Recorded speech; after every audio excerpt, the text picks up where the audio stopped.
ಚಿತ್ರದುರ್ಗ ಜಿಲ್ಲೆಯ ಕರ್ನಾಟಕ ದಲಿತ ಸಂಘರ್ಷ ಸಮಿತಿ ಮೀಸಲಾತಿ ಘಟಕದಿಂದ ಭಾರತೀಯ ನ್ಯಾಯ ಸಂಹಿತೆ ಸೇರಿದಂತೆ ವಿವಿಧ ಕಾಯ್ದೆಗಳ ಕುರಿತು ಒಂದು ದಿನದ ಕಾನೂನು ಅರಿವು ಕಾರ್ಯಾಗಾರಕ್ಕೆ ನಿನ್ನೆ ಅಪರ ಜಿಲ್ಲಾಧಿಕಾರಿ ಕುಮಾರಸ್ವಾಮಿ ಚಾಲನೆ ನೀಡಿದರು.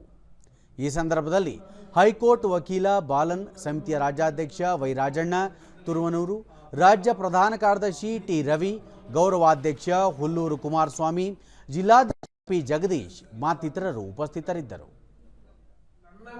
ಬಳಿಕ ಅಪರ ಜಿಲ್ಲಾಧಿಕಾರಿ ಕುಮಾರಸ್ವಾಮಿ ಸಂವಿಧಾನ ಶಿಲ್ಪಿ ಡಾಕ್ಟರ್ ಬಿಆರ್ ಅಂಬೇಡ್ಕರ್ ಅವರ ಆಶಯದಂತೆ ಎಲ್ಲರೂ ಶಿಕ್ಷಣ, ಸಂಘಟನೆ ಮತ್ತು ಹೋರಾಟದ ಮೂಲಕ ತಮ್ಮ ಬದುಕನ್ನು ರೂಪಿಸಿಕೊಂಡು ಸಮಾಜದ ಮುಖ್ಯವಾಹಿನಿಗೆ ಬರಬೇಕು ಎಂದರು.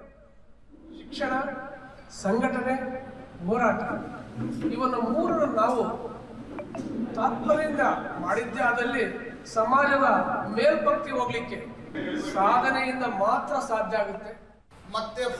ಹೈಕೋರ್ಟ್ ವಕೀಲ ಬಾಲನ್, ಬ್ರಿಟಿಷರ ಕಾಲದಲ್ಲಿದ್ದ ಕಾನೂನುಗಳಿಗೆ ಕೇಂದ್ರ ಸರ್ಕಾರ ಬದಲಾವಣೆ ತಂದು ಜಾರಿಗೊಳಿಸಿದೆ. ಈ ಕಾನೂನುಗಳ ಬಗ್ಗೆ ಪ್ರತಿಯೊಬ್ಬರಿಗೂ ಅರಿವು ಮೂಡಿಸುವ ಅಗತ್ಯವಿದೆ ಎಂದು ಹೇಳಿದರು.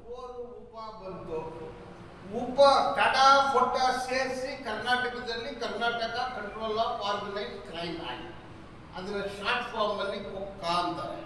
ಇದು ಸ್ಪೆಷಲ್ ಆಕ್ಟ್.